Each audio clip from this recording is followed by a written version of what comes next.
Hello friends, welcome back to Anvesha channel.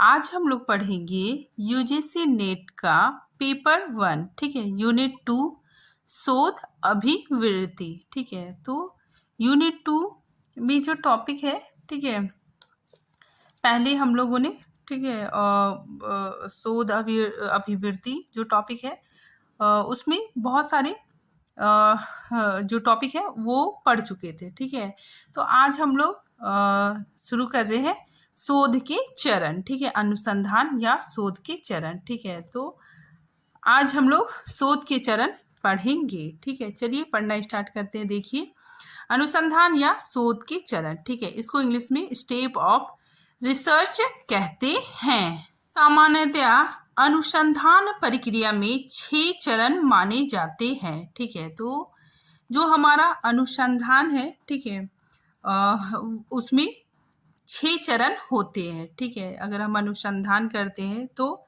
Step by step 6 चरण होते हैं। ठीक है, कौन कौन चरण होते हैं देखिए। सबसे पहले नंबर 1 समस्या का चयन। ठीक है, सबसे पहले हम लोग को समस्या का चयन करना पड़ता है। उसके बाद नंबर 2 परिकल्पनाओं का निर्माण। ठीक है, फिर शोध प्रारूप का विकास। ठीक है, तो नंबर 3 में क्या है, शोध प्रारूप का विकास। नंबर 4 प्रदत्तों का एकत्रीकरण। ठीक है, प्रदत्तों मतलब क्या हो गया, आंकड़ों। ठीक है, जो डेटा है, ठीक है, डेटा कलेक्शन, आंकड़ों का एकत्रीकरण। ठीक है, आंकड़ों का संग्रह। फिर 5वें नंबर में प्रदत्तों का विश्लेषण करना। ठीक है, मतलब डेटा एनालिसिस करना। और नंबर 6 में सामान्यीकरण या निष्कर्ष निकालना। ठीक है, तो सबसे लास्ट में क्या होता है, निष्कर्ष निकालना। ठीक है, तो जब भी हम शोध करते हैं तो हमें, ठीक है, स्टेप बाय स्टेप ये 6 चरणों से ये 6 चरणों को करना होता है। तो चलिए हम लोग देखते हैं। सबसे पहले क्या है, समस्या का चयन। ठीक है, तो इसमें देखिए, शोध के पहले चरण में हम सर्वप्रथम समस्या का चयन करते हैं। ठीक है, अगर हम शोध करते हैं तो सबसे पहले हमको समस्या का चयन करना होगा। ठीक है, तो देखिए, मान लीजिए कोई भी समस्या आप ले सकते हैं। ठीक है, अपनी विषय से संबंधित, ठीक है, कोई भी समस्या का चयन कर सकते हैं। ठीक है, मान लीजिए हम एग्जाम्पल लेते हैं कि किसी विशेष क्षेत्र में बढ़ती बाढ़ की समस्या। ठीक है, तो ये समस्या का चयन हम करते हैं। ठीक है, मैंने एग्जाम्पल के तौर पे बताया है। ठीक है, फिर आगे देखिए, जो समस्या का चयन आप करते हैं, ठीक है, उस समस्या में आपको इंटरेस्ट होना चाहिए। ठीक है, रुचि होनी चाहिए। ठीक है, जिस टॉपिक में, ठीक है, जिस विषय में, जिस टॉपिक में आपको रुचि है, उसी विषय को आपको चयन करना चाहिए। ठीक है, ताकि आप जब रिसर्च करेंगे तो आपको मतलब ज़्यादा उबाऊपन, ज़्यादा परेशानी ना हो। तो सबसे पहले शोध के पहले चरण में हम समस्या का चयन करते हैं। ठीक है, उसके बाद फिर दूसरे नंबर में परिकल्पनाओं का निर्माण। ठीक है, तो उसके बाद परिकल्पनाओं का निर्माण करेंगे। ठीक है, परिकल्पना, ठीक है, इसका अर्थ समझते हैं। ठीक है, अगर हम परिकल्पना को तोड़ते हैं तो क्या होता है, परि प्लस कल्पना। ठीक है, इसका मतलब होता है अनुमान करना। ठीक है, मतलब अनुमान लगाना। ठीक है, जैसे आपने कोई एग्जाम लिखा, ठीक है, तो आप अनुमान लगाते हैं कि मेरा रिजल्ट क्या हो सकता है। ठीक है, मतलब मैंने बहुत अच्छा एग्जाम लिखा है तो मेरा रिजल्ट मतलब अच्छा होगा। तो आप क्या कर रहे हैं, अनुमान लगा रहे हैं। ठीक है, मतलब परिकल्पना कर रहे हैं। ठीक है, परिकल्पना को हम लोग मतलब पूर्व चिंतन भी कह सकते हैं। ठीक है, ऐसे मतलब परिकल्पना आप लोग ऐसे भी समझ सकते हैं कि मान लीजिए आपके क्लासरूम में कोई जो आपका साथी है, ठीक है, आपका दोस्त, वो नहीं आया। ठीक है, तो आप अनुमान लगाते हैं कि हो सकता है कि उसके घर में, ठीक है, कोई फंक्शन होगा, ठीक है, पूजा होगा या शादी होगी। ठीक है, इसी वजह से वो नहीं आया। ठीक है, तो ये आपके दिमाग में क्या हो रहा है, परिकल्पना। ठीक है, आप परिकल्पना कर रहे हैं। ठीक है, अनुमान लगा रहे हैं। ठीक है, तो देखिए, परिकल्पना का निर्माण। ठीक है, इसमें क्या होता है, देखिए, समस्या की पहचान के बाद, ठीक है, हम लोगों ने समस्या का चयन कर लिया। ठीक है, उसके बाद उसके सभी संभावित समाधानों के लिए परिकल्पना की जाती है। ठीक है, यह शोध के विकास का उद्देश्यपूर्ण आधार भी है। ठीक है, तो हम लोगों ने क्या किया, पहले समस्या का चयन किया, ठीक है, उसके बाद फिर अपने दिमाग में, ठीक है, अपने माइंड में, ठीक है, उसका मतलब उस वो जो समस्या है, ठीक है, उसको हम कैसे समाधान करेंगे, उसका अपना दिमाग में परिकल्पना बना लिया। ठीक है, जैसे आप मान लीजिए यहाँ से लखनऊ जा रहे हैं, ठीक है, गोरखपुर से लखनऊ जा रहे हैं, ठीक है, तो आप अपने दिमाग में, ठीक है, प्लानिंग बनाएंगे, ठीक है, परिकल्पना बनाएंगे कि मैं मतलब ऐसे ऐसे जाऊंगा, पहले बस लूंगा, ठीक है, उसके बाद फिर ट्रेन में बैठूंगा। तो आप लोगों ने क्या किया, वो परिकल्पना बनाया। ठीक है, तो वही होता है। फिर आगे देखिए, यह शोध का दूसरा चरण होता है।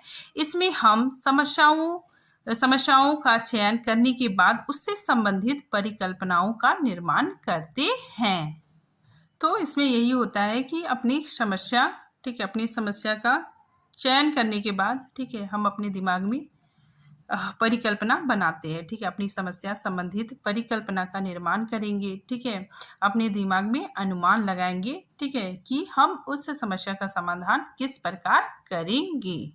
अब देखिए, अनुसंधान का तीसरा चरण शोध प्रारूप का विकास। ठीक है, तो तीसरा चरण क्या है, शोध प्रारूप का विकास। ठीक है, तो इसमें देखिए, शोध प्रारूप मतलब क्या होता है कि शोध की रूपरेखा तैयार करते हैं। ठीक है, तो हम लोग इसको एक एग्जांपल से समझ सकते हैं कि मान लीजिए हम एक मकान बना रहे हैं। ठीक है, तो मकान बनाने में क्या करते हैं हम, नक्शा, ठीक है, सबसे पहले नक्शा बनवाते हैं। ठीक है, तो हमको नक्शा बनवाते हैं और पता करते हैं कि मकान में कितने कमरे होंगे, ठीक है, मतलब और किस दिशा में पूजा घर होगा, ठीक है, किस दिशा में बाथरूम होगा।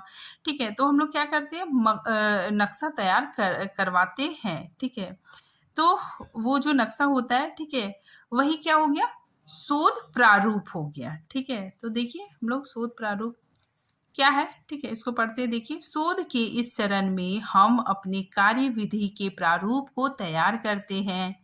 ठीक है, जैसे अध्ययन का क्षेत्र, अध्ययन का कार्य क्षेत्र किस प्रकार प्रदत्त एकत्रित किए जा सकते हैं। ठीक है, प्रदत्त एकत्रित करने एवं उनका विश्लेषण करने के लिए कौन कौन सी विधि को अपनाई जानी चाहिए। तो शोध के इस चरण में, ठीक है, हम क्या करते हैं, अपनी कार्य विधि के प्रारूप को तैयार करते हैं। ठीक है, और तैयार करते हैं कि अध्ययन का कार्य क्षेत्र मतलब किस तरह होगा। ठीक है, किस प्रकार हम प्रदत्तों को, ठीक है, प्रदत्तों मतलब आंकड़ों को कैसे एकत्रित करेंगे। ठीक है, फिर आंकड़ों को इकट्ठित करके कैसे विश्लेषण करेंगे। ठीक है, कौन कौन सा मेथड यूज करेंगे। ठीक है, तो इन सब चीजों का पता हमें शोध प्रारूप में होता है। तो शोध प्रारूप में हम क्या करते हैं, एक योजना तैयार करते हैं। ठीक है, एक योजना तैयार करते हैं, ठीक है, अपने रिसर्च के अनुसार।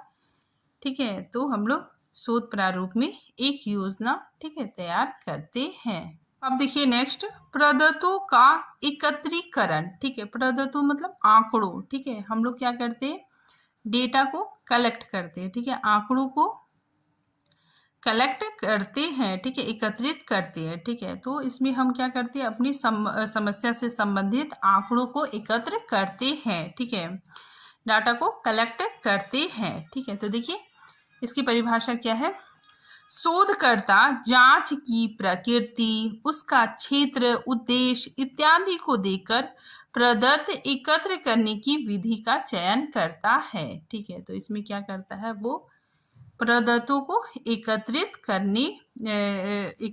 करता है।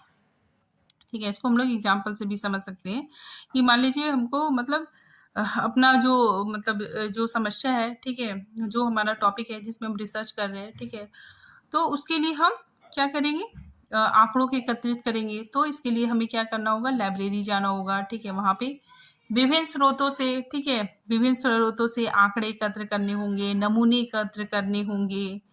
ठीक है, और बुक्स के माध्यम से भी, ठीक है, ऑनलाइन पत्र पत्रिकाओं से भी हम बहुत कुछ नमूने आंकड़े एकत्र करते हैं। ठीक है, तो इसमें प्रदत्तों का एकत्रीकरण मतलब यही हो गया कि हम लोग जो शोध करता है, ठीक है, वो डाटा कलेक्शन करता है। अब देखिए प्रदत्तों का विश्लेषण, ठीक है। अब हम लोगों ने, ठीक है, जो शोध करता है, ठीक है, वो क्या करता है, वो मतलब आंकड़ों को एकत्रित कर लिया, ठीक है, जो डेटा है उसको एकत्रित कर लिया, ठीक है। अब एकत्रित करने के बाद वो क्या करेगा, विश्लेषण करेगा, ठीक है। तो उसी चीज को यहाँ पे बताया जा रहा है कि प्रदत्तों मतलब आंकड़े एकत्रित करने के बाद अनुसंधान प्रक्रिया के अगले चरण में विश्लेषण किया जाता है, ठीक है। तो अगले चरण में इसमें हम लोग क्या करते हैं, आंकड़ों का विश्लेषण करते हैं, ठीक है। अब यहाँ पे एक बात समझने की है कि जो भी आंकड़ा, ठीक है, जो भी आंकड़ा डेटा हमने एकत्रित किया है, ठीक है, तो उसमें बहुत सारा डेटा एकत्रित किया जाता है, ठीक है। लेकिन कुछ ऐसे भी डेटा होते हैं, ठीक है, जो हमारी समस्या से एकदम विपरीत होते हैं, ठीक है, मतलब उसका कोई भी काम नहीं होता है। तो जो शोधकर्ता होता है, ठीक है, वो क्या करता है, उस डेटा को मतलब अलग कर देता है, ठीक है। और जो उसके काम की चीज है, ठीक है, जो उसके समस्या से संबंधित जो आंकड़े हैं, ठीक है, उसी को मतलब अपने पास रखता है, ठीक है, और उसी को ध्यान में रखते हुए उसका विश्लेषण करता है, ठीक है। उसके बाद फिर उसे निष्कर्ष प्राप्त होता है।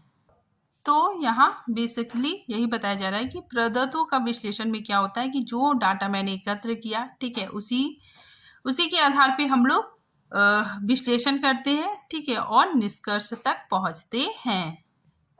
अब देखिए नेक्स्ट सोपान, निष्कर्ष प्राप्त करना, ठीक है। तो यहाँ पे देखिए इसके बाद क्या हो जाता है, जब हम लोग विश्लेषण कर लिए, ठीक है, तो उसके बाद फिर निष्कर्ष प्राप्त हो जाता है, ठीक है। तो देखिए जब हम प्रदत्तों का विश्लेषण कर लेते हैं, ठीक है, उसके बाद हमें निष्कर्ष प्राप्त हो जाता है, ठीक है। तो जो हमने, ठीक है, डेटा मतलब कलेक्ट किया, ठीक है, उसको बाद फिर उसको विश्लेषित किया, उसके बाद फिर हम निष्कर्ष तक पहुंच जाते हैं, ठीक है। जैसे एग्जाम्पल हम देख सकते हैं, ठीक है, कि मान लीजिए मैंने एक समस्या लिया कि बढ़ती बाढ़ की समस्या, ठीक है, तो हमने उससे संबंधित नमूने आंकड़े एकत्रित किए, ठीक है, और उनमें से बहुत नमूने थे, ठीक है, उसका जो आंकड़ा था, ठीक है, उसका मैंने विश्लेषण किया, तो पाया कि पेड़ों की कमी की वजह से, ठीक है, और जमीन समतल होने की वजह से, ठीक है, वहां पे